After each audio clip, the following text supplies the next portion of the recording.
Kamala. Hello? Hi. Hey there. Oh, hi, you're both together. Oh, it's good to hear you both. I can't have this phone call without saying to my girl Kamala, I am proud of you. This is going to be historic. We called to say Michelle and I couldn't be prouder to endorse you and to do everything we can to get you through this election and into the Oval Office. Oh, my goodness.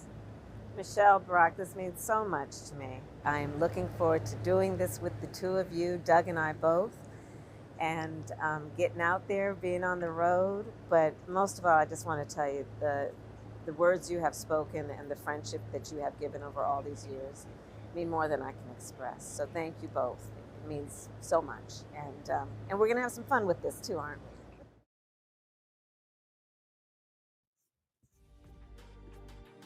Can you feel that energy?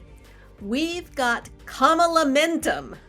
Welcome to MOMocrats MOMochat, part of the Demcast family of podcasts. I'm Donna Schwartz-Mills with Carol Lee of crooksandliars.com, and we're expecting Eliza Worthington shortly. And you know, we were wondering when the Obamas were going to come in and give their endorsement. And I'm so glad they did. I mean, for a while I was thinking, well, I don't know, maybe they want to organize a big rally and do it at, big rally like Hillary did for Obama back in the day, but we don't have time for that. So I'm really glad that they just jumped in and did it. I think, as it turns out, that they are being strategic. Mm-hmm. And right now, we've got all this excitement going on. We have to keep the excitement and the energy and the determination going for another 100 days, you know? Yes. Well, So and past that and beyond, just let's just get that straight right now. It's not enough to elect her. Right. It's not, we have to be behind her all the way. Right. But if they want to take control of that news cycle, they're going to have to drop stuff like this constantly. Okay, I'd just like to say that I have nothing but respect for her rapid response team. Oh my God. They are. I mean, I'm assuming it's the same team that had been with Joe, but unleashed now. They are unleashed, and also I do think that they might have added a couple of extra people onto that team, but the main players are there and they are unleashed. And my goodness, the stuff they've been putting out this week is so good. I mean, first of all, I just love that the one about JD Vance being weird, right? That Tim Walz basically went on TV and said, JD Vance is just plain weird. And here's why. He's my boo. He's my boo. We need him as the VP. So, but anyway, he went on MSNBC and did that, and then the next thing you know, their rapid response team is sending out this whole memo about how weird JD Vance is. Well, there was the other one that you pointed out to me yesterday, which I had seen, but where they said happy IVF day to everybody but JD Vance. Right? I mean, they are doing great work. That's all. And yes, having them unleashed is really fun, but it's not just their rapid response team that's unleashed. The internet is fun again. The internet is fun again. I mean, you don't always get stories like the debunked JD Vance couch tale. However, well, AP pulled their debunk, so I know. It's really hard to tell what's going on with that. And I guess the dolphin story is actually real, but the couch story is too. That's why they had to pull back their all I can say is that the memes yesterday were giving me so much life.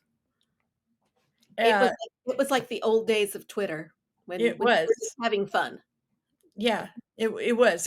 And back in 2020, and when we were in the depths of the pandemic and everything else, remember, if you go back to our podcast then, I said that Kamala Harris would bring joy into a campaign in a time where we needed it. Yeah. And boy, did She we need did. I mean, she did. She absolutely did. And now she's bringing it again. There absolutely. she There's is. Hi, Lisa. did you get my note? Hello. Yeah. Yes. Okay, good. Yes. And you haven't missed much. We're just talking about how great Kamala Harris's comms team is. And then we segued into the JD Vance couch memes. But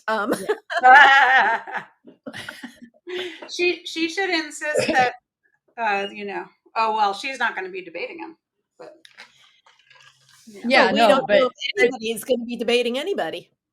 right at this point, it's all up in the air as to whether anybody is going to be debating anybody. So that's fun. I well, mean, we can use anything cracking. to our advantage, her debating or him not wanting to debate. Oh, well, I mean, You know, that's Donald what's so Trump funny. is chicken. For real. Anyway, I'm sorry to delay. There's something bothering Penny on her, like one of her legs is just all of a sudden she started like, if we try get near it, she'll starts yelping and nipping, and I can't figure out what it is. I Poor just took her doggy. out. Yeah, and Dave's about to get home, so I didn't want him like coming home and like roughhousing with her or whatever, not knowing. So anyway, so that's what I'm sorry. Well, you better be careful because you're in danger of being insulted because you are an empty nester with pets. Empty nesters right. too? I thought it was Well, only we still childhood. get around to empty nesters. I mean, you know, if JD weird Vance cat wants ladies to, and with no children, just consider. I mean, I'm a weird dog lady. I don't even have my own dog. I have to go travel to see my dogs. well, apparently, if you are a woman and not a parent, you don't get a vote in JD Vance world. Really? Yeah, I saw. Yeah, and then the other thing that he did, I just saw this clip before we were on the air, was that he basically said that if you don't have kids, if you're a couple and you don't have kids, you should pay less taxes than people who have kids, which actually is the way it is right now, right? If you have kids, you pay less taxes. Hi, Katie. This is terrible. Maggie is upset. Here, I don't blame her. Should we roll that tape about the cat lady? Yes, definitely. Let's do it. Look, what I was basically saying is that we're effectively run in this country via the Democrats, via our corporate oligarchs, by a bunch of childless cat ladies who are miserable at their own lives and the choices that they've made, and so they want to make the rest of the country miserable too. And it's just a basic fact. You look at Kamala Harris, Pete Buttigieg, AOC, the entire future of the Democrats is controlled by people without children. And how does it make any sense that we've turned our country over to people who don't really have a direct stake in it? I just wanted to ask that question. And he's dead serious about this. I mean, I found like 6 clips of him saying this, like that, and then trying to defend it to Tucker Carlson was one of them, where he's like, well, everybody misses the sarcasm and then they don't see through to the truth of what I'm saying. You know what? Fuck him. I got the first of all, if that's true, then you're terrible at sarcasm. Okay. Right? If people can't tell you're being sarcastic, then you suck at it. But it dovetails very nicely with what some of the people behind Project 2025 are indicating. I mean, they would like to repeal the 19th Amendment. Right. Oh, definitely. But none of us like to repeal the Civil Rights Act. They'd like to repeal the 14th and 15th Amendment. Yeah. Oh, yeah. Yeah. They'd like to send us right on back, which is a great segue into how Kamala Harris is framing this campaign. I mean, we only have like 100 days, so it's got to be hitting the ground running. And her whole frame of "we're not going back" is so perfect. It's like, it is just genius. Yeah. I think it's we're going forward. We're moving forward. Momentum is forward. Right. So, and then, I mean, and to that end, the momentum has been amazing. I mean, I was telling Donna before we started recording that I still am pissed about how Joe was treated. But you can hold that on one hand, and in the other hand, be super excited about how Kamala has really lit the fires, under people, and they're excited. And they're actually, I was saying that, a friend of mine since we were 4, who, we don't always see eye to eye on politics, got on that call last night, the white women call. Yeah. Which I don't know if you've mentioned, I saw on Twitter, through continuous fundraising today, they're up to $8 million. 8.5. 8.5 now. I stand corrected. Yeah. I sit corrected. I will say that they got triple the contribution from me because the servers were not taking my contributions when I sent them. And apparently they went into a queue, because this morning I got like a ka-ching, ka-ching, ka-ching 3 times more. So, well, if you want some of those back, I'll bet. I'm not going to ask for them back. I mean, because but for people who can't afford to triple donate, right. I'm sure there's some way to sort that out. I'm sure there is too. I'm sure there is too. But for now, in my case, it'll be just like, okay, I just front loaded my contributions. That's it. Yeah. Right.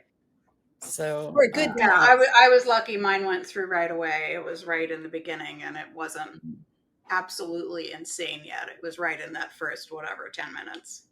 Yeah, I've tried in that first 10 minutes, and I just got nothing. Yeah, that's all I got. Yeah, and everything. So. And then they kept posting different links, and I kept trying the different links and getting the same result. And I think that's why I got the triple contribution, because they were all different places. But whatever. I mean, it was somewhat amazing to me. I mean, I'm looking back on sort of the disruption that the 2008 campaign was. Yeah. And how back then there was some organizing going on, but it was nothing like this. It was nothing like where you could organize a call for 150,000 people and have them all be on it. Well, was there even Zoom back then? There was no such thing. Right. We didn't have these tools. And let's be honest, Zoom, had to, with the first call on Sunday with the 44,000 women, they had to get the CEO of Zoom involved in order to make that work. And so they may have been prepared for this one, but it was still overwhelming the servers. There were times we all got YouTube. Yeah, they had to send 38,000 people over to YouTube. Yeah. And the thing is that there's another call on, I think it's on Sunday. I think they changed it to Monday. Oh, and that's what. And then I saw another thing for Monday. That's okay. So it is on. We have to find out which it for sure. Yeah. I guess I'm very confused because I signed up for the one on Sunday. Yeah, and then I saw a notice that it was changed to Monday, and so I tried to sign up for it on Monday, and they said it was full, that I couldn't sign up. But it's not for a specific subset of women, as I understand it. For everybody. All women. So the people at Zoom must be like, just kill me now. Yeah, I'm sure. It's great publicity for Zoom. Oh my God, yeah, it's fantastic. Zoom, but I don't think they're going to make money on these kinds of events. So I don't know. We'll see. But it's... no, but everybody has to download their app. Right. That's true. And, and Zoom CEO, but I mean, boy, is everybody going to have heard of Zoom, and the CEO getting on board with helping democracy happen is a good thing for Zoom. It is a good thing. I mean, I'm sure he can afford to, to help, democracy last. I don't know. It would be good for, large governmental contracts all over the world, seeing that they can do this. I'm sure it'll be fine. Yeah. Yeah. No, it'll be great, but it's just, it blows my mind. I mean, the 44,000 blew my mind. Yeah. For starters. And then the men got on, the black men, and it was 55,000 or something. Right. And that blew my mind. So I thought, okay, I'm on this call. I sent the links to a couple of friends, and both of whom I think got on the call. And it was, you had no idea how many people were on it, right? I mean, right, because they weren't telling us. They weren't telling us. There was a way to see, but it was just it would only flash very occasionally, or maybe they turned it off at a point. But when one person was talking, of course, their face filled the screen. Right. So you didn't really see anything. But when it would zoom out and just the host was talking, and you could see the grid of 20 or so people who were the prominent VIPs people, yeah, who had joined and were going to give sort of little mini speeches or pep talks, as it were. In the upper left on my Zoom screen, I could see on the upper left, I saw numbers like 85,000, and I saw it clicking up and down, and I was able to see, like, I couldn't see that. Yeah, I yeah. didn't see So that. I don't know, and then, but that was in the beginning when they would kind of leave that on for sort of a sustained period of time. But then, as the night wore on, and as things got more and more heavy hitters joined, and they were, there was less and less time where that was the case, where they flashed that 20, that grid of people. And so, like, when it would be just like for a couple of seconds, and the host was like, okay, and now here's Megan Rapinoe, and now here's and then it went away, and then so you couldn't really catch it. But occasionally they would announce. Yeah. And I was just blown away last night that we raised $2 million in 90 minutes. That was crazy. That was crazy. Yeah. That was nuts. But that kind of energy I have not seen since 2008. Yeah. I have not seen what I'm seeing right now. Yeah. Since 2008. I was just thinking about this the other day. I remember in the primaries in 2008, I remember seeing friends that I knew from Twitter running down to Texas to try to organize the primary in Texas in order for him to win it. Mm-hmm. Yeah. And this feels very much like that. I had to leave the call early last night because I had RSVP'd to a drinking with Dems in my district, and so it was way up north of us, so we were a little late getting there, and turns out half the women who were there had also been on the call. And the mood, for one thing, they said they had tons of new people. I was a new person. I'd never gone up there for this because I'm like an orphan part of the district. They keep shifting me between one district and another. And that's not really where I live. And the Congress people don't pay attention to us. And, but I went there for the first time. They said they had tons of first-time people there last night. It was crowded. Oh, that's great. It was crowded. Everybody was happy. They were on fire. We got to meet our congressional candidate, who we're hoping we're going to flip CA27. And as he pointed out, that this is like the fourth most, considered the fourth most likely to flip. Yeah. Oh, wow. Yeah. And as he said, all we need is 4, and we take the House. Right. So, it's a good one. It's a good one. Yeah. So we saw him. We saw our state Senate candidate there too. And it was nice. It was nice to be with other Democrats, and they were happy. And the energy, that energy that we had on the call carried on in person. And optimistic Democrats. I know. That's like an oxymoron. But we've been there. I mean, that's why I'm saying that's where I feel the 2008 energy coming from, because as Democrats, we have been there. We have been happy. We have been optimistic. 1992 energy. This is what? 1992 energy. Oh. Okay. I remember that. Even then, we had an energy. Yeah. No, we definitely did. But this is far surpassing that, and it needs to be. I mean, that's the thing. Yeah, this is different. When we elected Obama, my sister was like, the country's in such a good mood, and I'm like, yeah, I know. It is. This country is happy right now. And Fox News viewers. Yeah, well, but that anger, us being happy and us being successful and having such a charismatic leader. And let's face it, Democrats, really like their leaders to be charismatic. They do. We're personality people. We care about the wonky things, but it's got to be in a pretty package. Yeah. That seems to be obvious. That energy. By the way, Joe's staying behind me until my Kamala sign comes. You're here. You know what? I think Joe should stay behind you. I think Joe anyway, should stay there too. because he's still the president, and he's And still this wouldn't be doing. happening if it weren't for Joe. That's right. It would not be happening, and I am not going to let Joe Biden get upstaged in this entire transaction, because he, his speech, was it Wednesday night? Was remarkable. It was, and his what he is doing is unprecedented, and forgive the word. And what they have rolled out has been executed with perfection. And no kidding.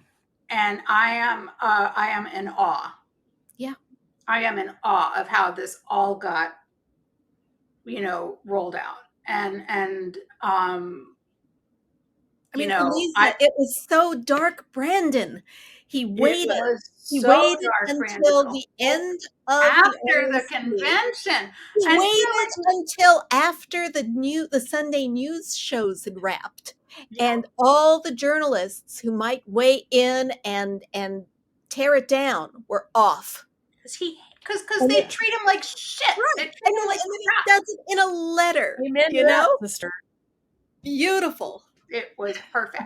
It was so perfect. And that was him. That's him maneuvering, because he knows how to do that. And then while they're still going, and then 30 minutes later, he does his endorsement of Kamala. Yeah. Yep. Yeah. It's unbelievable. Perfect. No stupid mini primaries, you guys. I mean, come on with that, right? He shut that shit down right quick.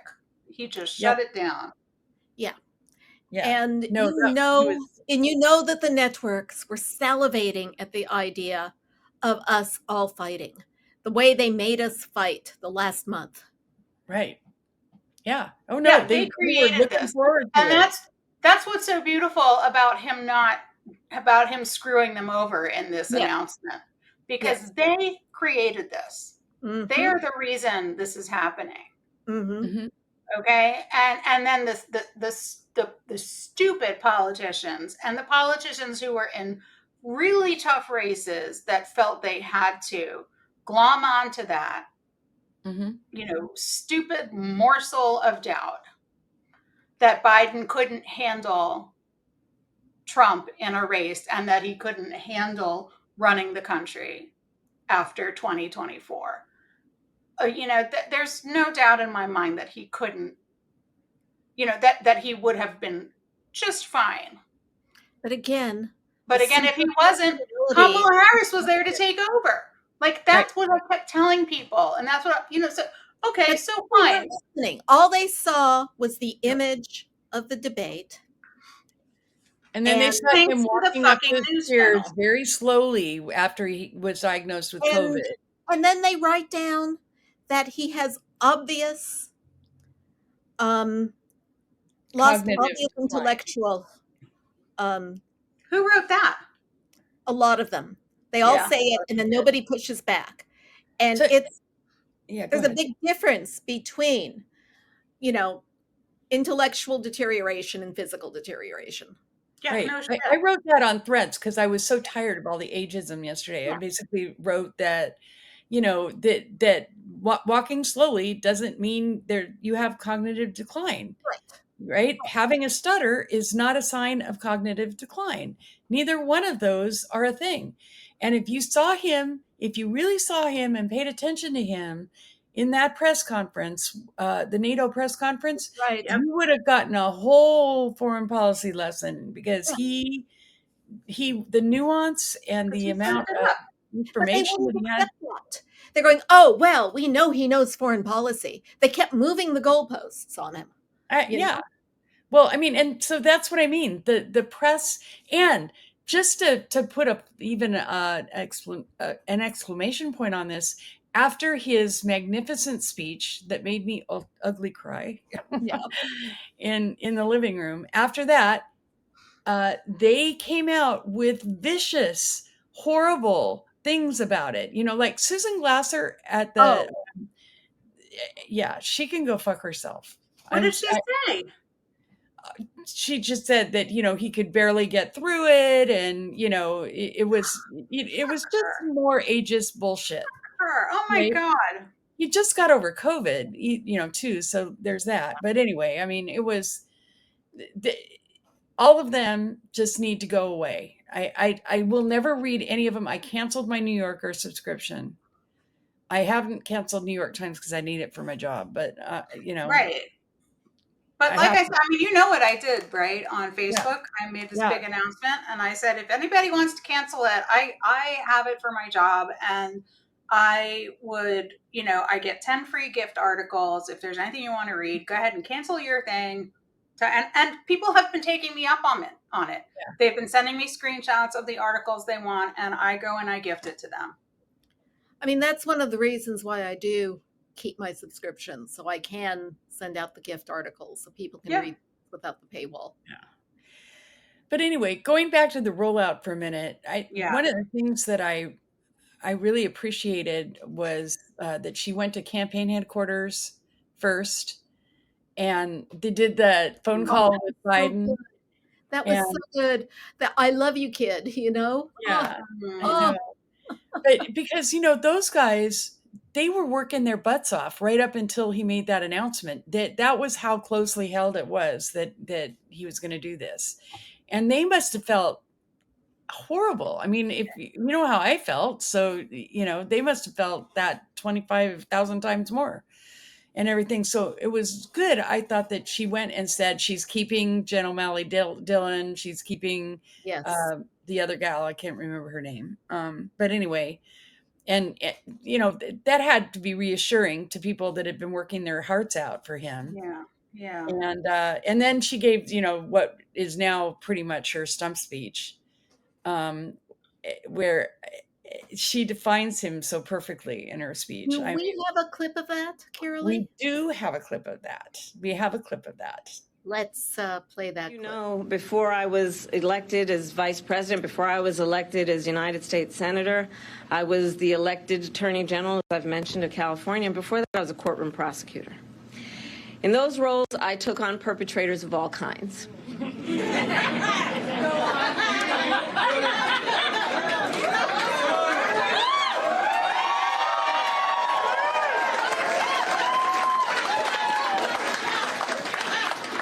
Predators who abused women, fraudsters who ripped off consumers, cheaters who broke the rules for their own gain.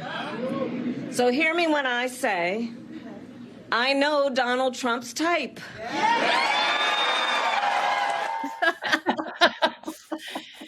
So yeah, that is the framing.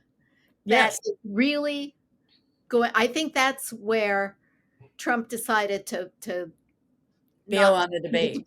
Right. Yeah. I think so too. Felon versus the prosecutor. I know his type. Exactly. Yeah. And you know what the best thing about all of this is? Nobody's talking about Trump. And they're only talking about J.D. Vance to make fun of him, right? Yeah. I was very surprised that he picked Vance kind of for that reason, because Vance is such a Looney Tunes character. I know, right? I thought that he would never want to pick somebody who might take the attention away from him. Yeah. I was really shocked. Well, and now he's, it turns out, I was wrong as hell about Biden. I thought for sure he was going to he kept saying he's in it. And I was telling everybody who would listen, stop it. He's staying in. He's staying in. And boy, and, I'm eating my hat, but I'm happy as fuck now, and, but I love the conversation about what's happening with J.D. Vance. And the best thing is that Atlantic article that came out just before the RNC, where Trump's people Which one? are all cocky and they know they've got it in the bag, and the whole convention is about, they're running against an old man, and so Trump picks JD Vance, who doesn't help him with any other part of the electorate, just kind of doubles down on the MAGA, because his kids like him. um Is that why? Did he say that? I don't even know. he's No, a Don Jr. He's big, Don Jr. yeah, Oh, he's he's pals. big Okay, friends The with sure. crypto guys. Okay. it's but so perfect because it's locked in. I Yeah. mean, that's the thing that's so funny. Trump, like, I hear that, you hear the rumors that Trump world is super not excited about Vance now because Right. he doesn't bring anything right to the table, and then and now we have, like, couch memes and To the couch. Somebody said couch something. memes, They hope and it I know wasn't a now, one I night guess stand. there's dolphin sex is a thing too, I guess. But maybe they should have actually considered politics when they, when they chose a vice presidential candidate. Yeah, well, they don't, and No. and the other thing is, like you said, they were cocky. They thought, we have this in the bag. Here's the thing: why are they so cocky? I don't Yeah, get that. I that's mean, what scares the hell out of me, because yesterday, they haven't done any get out the vote. No. They don't have, all their money is into attorneys. They are busy readying lawsuits. They're already trying to sue, the Democrats for changing candidates, even though it was not official yet. We are we could within our change right. candidates if we want, and she was Right. on the ballot. Right. So, I mean, She was because right. But, they're already, they're doing the same thing that they did in 2020, where they're saying that it's going to be rigged. Their whole game is to cheat.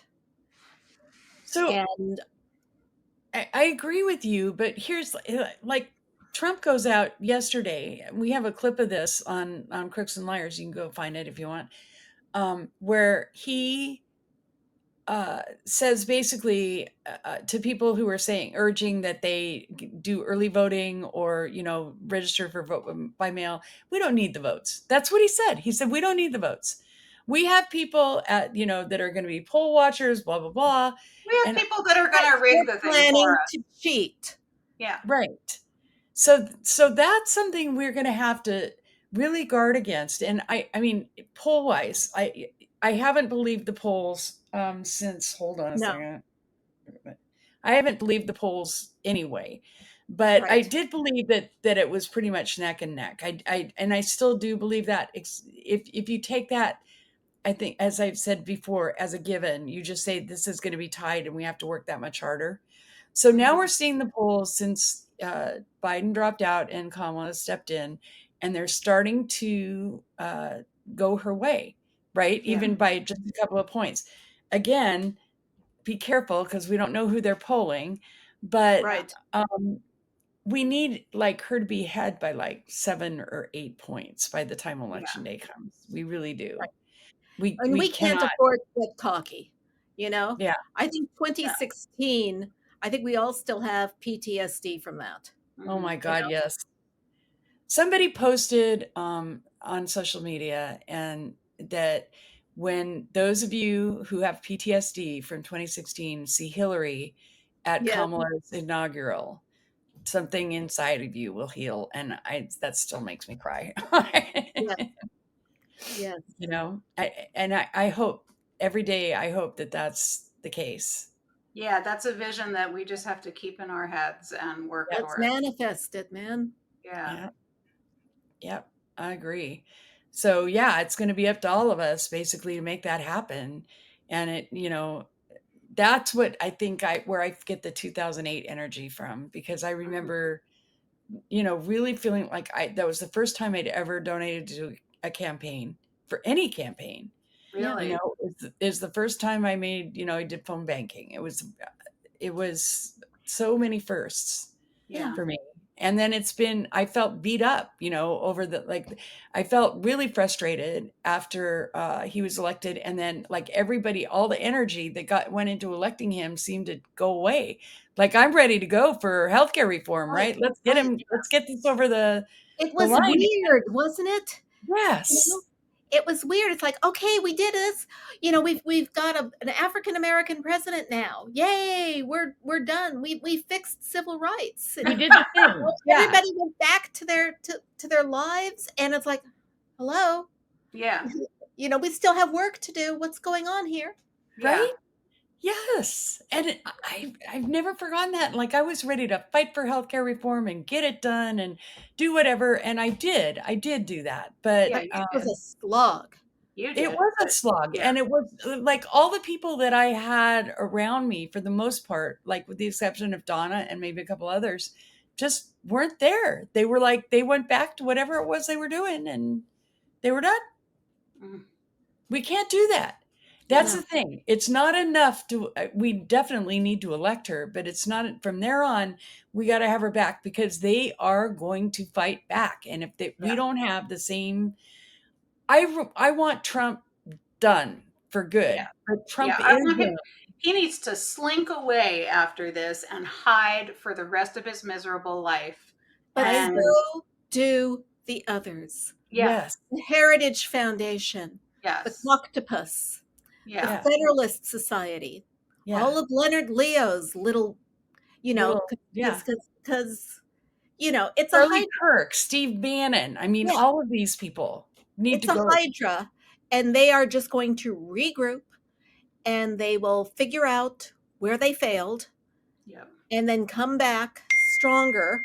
Remember, Obama got elected, and then we had the Tea Party. Right. And that was, they were ready to go with that. Right. And that was astroturfed, and yeah, I mean, they were ready to go with that, and they were ready to roll with it. And, you notice that iteration of that is no more. The Tea Party. Right. That's gone. It's worse now. Yeah. It's much worse now than it was. And so it's a terrifying prospect. Right. To think that when Kamala Harris is elected, that they have something even, worse planned. Of course. A worse iteration of MAGA planned. What the hell could that be? I mean, I just don't even know. But, we can't do what we did in 2008. We can't rest on our laurels. We can't say, oh, well, I guess racism's fixed and go back and do our thing. And the biggest gratification that the biggest sign to me that we are approaching this election differently than we did Obama's and Biden's, it is that on Black Twitter last night and today, I saw a lot of people surprised at the number at this Zoom call last night. And a lot of people saying, wow, maybe the white people did learn something. And they were saying that we were calling ourselves, calling each other in and saying we cannot be that white lady anymore. We can't talk to the manager. We can't do that. We can't, we have no idea. Patriarchy is not going to protect us. Whiteness is not going to protect us. We fucked up. 53% of us voted for Trump, which is an increase, which is unbelievably mind-blowing to me. An increase over 2016 of what was it, 47% of white women voted for Trump. And we were on each other about that in a way that said, we are not going to let this go. We have to talk to each other. We have to have difficult conversations with each other. We are the only ones who can fix this. It is our job to fix it. We can't put this burden on Black people anymore. And the people I follow on Black Twitter seemed to be like, oh, well, Oh, good. it appears they may have learned something. Or what? And they would say, I snuck onto that call. And they were like, did any of you other people sneak onto the call? They were like, I was watching too a little bit, and they were like, I noticed the same thing, and they were saying, So we got the stamp of approval. Well, come through, white sisters, come through, do it.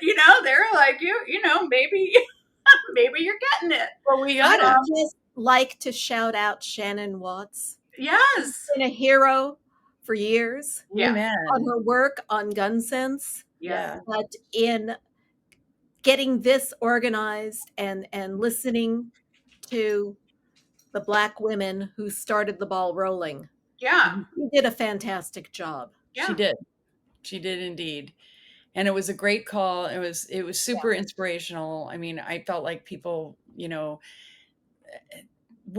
came out wanting to do more than give money. I mean, I saw a couple people say, "Oh, it's just a fundraiser," and I was like, that's where So you much start. more than You've that. got to start with the money, and then you get the organizing going. In the game, If you don't have it, you can't do it. So, this is it's a call for all of us to do it, and I'm really glad and gratified to see how many people responded and who were on the call. That was great. Well, but the thing is that if you can't afford it, you also learned a little bit about how you can at least have conversations with people. Right. Who You are can on have the fence. conversations. You can do things. You don't, if you can't afford it, you can do things. You can write postcards. You can phone bank. You can canvas. do lots of different things. Yeah. Yep. And honestly, one of the things that they emphasized, and this is what's true, just having conversations with people Yeah. And I think as white women, I don't know why that is. It's hard to do because we were raised that it's not polite to talk about politics. Politics and religion. Those are the two things we're not supposed to talk about. Right. Those are hard conversations to have. I was raised that it's absolutely verboten to ask somebody who they're voting for. Mm-hmm. That is absolutely the most private thing. And I'm ready to walk up to, any of my white neighbors and be like, who are you voting for? Yeah. Are you going to vote for Trump? Because I have some questions about why. If you are, I'd be curious about why, and it would just be, I am having these talks with people. Yeah, I am too. I just saw a friend of mine for lunch like a week ago that I haven't seen for 30 some odd years. And you never, when you see somebody like that, we were childhood friends too. So when you see somebody like that, you're never sure where to go. Yeah. She lives in a very red area. She's a teacher up there. And oh boy. So I wasn't sure, but we sort of danced around it. And I definitely had the impression that she was anti-Trump. This was before Biden dropped out. Mm-hmm. So anyway, I sent her a text after that and basically said, okay, now it's not two old men. Now it's a Black woman. Mm-hmm. Are you on board? What'd she say? Because she said she voted for Obama and she just wasn't sure about Biden this time around. So no, I think she's on board. She kind of dodged me a little bit, but I know she's not voting for Trump. So, and she's certainly not voting for that wacko Kennedy. So he's another one that needs to slither off into the into the, I don't know. But I have to say that the RFK Brainworm account is my favorite. I don't know that account. I'm gonna have to look at that Brainword? one. Is it on Threads? The on RFK Threads. I'll have to Brainworm. find it. Yeah, yeah. Oh that's a very good account. Okay. And, he's along with the Bear in the Woods and the Orca sinking yachts. So. So, do you guys have any new opinions about the Veep stakes? Because I do. I like Tim Walz. Yay, Tim Walz. I Yeah. love. I don't. I see either. I mean, I see problems with either Josh Shapiro or who was the Mark other Kelly. one of mine? Mark Kelly. Mark Kelly. Yeah. Yeah. Both of them come with kind of significant things they need to overcome. Yeah. I agree. Josh Shapiro with the teachers and Mark Kelly with the unions. Yeah. So, and I don't know enough about Tim Walz to know if he also has some problematic stances. So I don't know, but I like what I've been seeing of him in the interviews. And, but I also love Pete Buttigieg. That's my dream. I don't think she'll pick him, but Yeah. my dream is that he is there on the campaign trail hammering at them every time because, you know, he is one of our most effective communicators. And the two of them together, they would be awesome. I just don't think he helps them bring in other voters. Yeah, like where is he? Is he from? Is he from The Midwest. He's from the Midwest, but where? I don't even remember. Was he? What city was he mayor of? Was it Indiana that he's from? I want to say Indiana. But... he's from Indiana. Okay. So yeah, I'm just going to put in my pitch for Tim Walz because I do actually know about him. So he's the governor of Minnesota. Okay. And he has a progressive female lieutenant governor who would take over for him. Okay. And some of the things that he's done are, I mean, by the way, he's not the only governor to have done these things. J.B. Pritzker, for my friend Fran out there, who yay! Oh my God, Pritzker, I love him. Pritzker's done many of these things, but I think Tim Walz is better.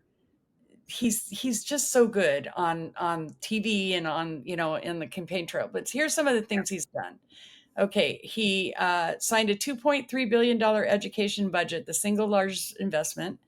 That also includes free lunches for all students.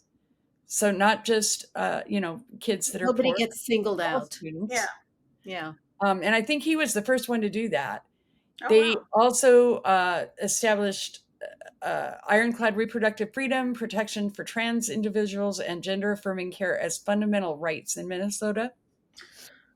So then there's some stuff about public health and safety. Workers' rights were expanded. Infrastructure, he signed the largest infrastructure bill in Minnesota's history into law. Oh, wow. And he gave tax cuts for working family and the middle class. He's expanded voting rights. He's lowered prescription costs. He's tried to cut child poverty and increasing access to affordable housing. That's just a few of the things that he's done. He is a very progressive guy, and he is a great communicator. He sure is. And honestly, and that's what we need. Yeah, that's what we need. And the thing is, we don't lose anything if he's pulled into the campaign because his successor could step into his shoes and be fine. So that's why I'm voting for Tim Walz. I really want him to be the one. Right, because if Buttigieg moves into that role, then we need to find another great Secretary cabinet member. Transportation, yeah. And he's fantastic at Secretary of Transportation. I mean, coming from Maryland, I'm incredibly grateful. Yeah. But doesn't the cabinet usually change in the second term? It does. We might have been and it does. I mean, I recall that that secretaries of state have been held over from one to the next. Poor Anthony Blinken. I know. Well, he doesn't have to do that, but I mean, he's done such a great job. But oh my goodness, do you think Biden has aged these 4 years? Anthony Blinken. Oh my God. Seriously. So yeah, I mean, basically all the cabinet members resign at the end of the term and then can be reappointed. I see. Or not, depending on what the new administration wants. So, and Pete, there's a lot of places where Pete Buttigieg could do great work. It doesn't have to be Secretary of Transportation, although I happen to think he just done a great job with that. He's been fantastic. Yeah. So, you know, there might be another cabinet. He might want another role. You know, that would be something that he'd be interested in doing. But yeah, I mean, I just think Tim Walz like kind of checks all the boxes in terms Yeah. of, and he's not old. Everybody looks at him and says, old white guy. But you know what? Guys that are bald and have white hair like he does tend to look older, but he's, Yeah, That's that's husband. He's ridiculous. younger than I am. yeah, but they tend to look older, but he's the same age as Kamala. Yeah. So, it's not like you're putting an old white dude in there. Right. I don't know. That would be my vote. I know a lot of people are super excited about the possibility of it being Gretchen Whitmer. I also would be excited about that, but I feel like that would, if you're doing that, you're trying to run the table. Yeah. Yeah. That's doing what Trump did by doubling down with JD Vance. Right. I feel the same way. She's campaigning this weekend, I guess, with Gretchen Whitmer and Josh Shapiro, which is fine. Yeah. But I just love Tim Walz. Please, please, please let him be the one. Yeah. Well, we will see if Carolee's prediction is correct. Right. I mean, it's a matter of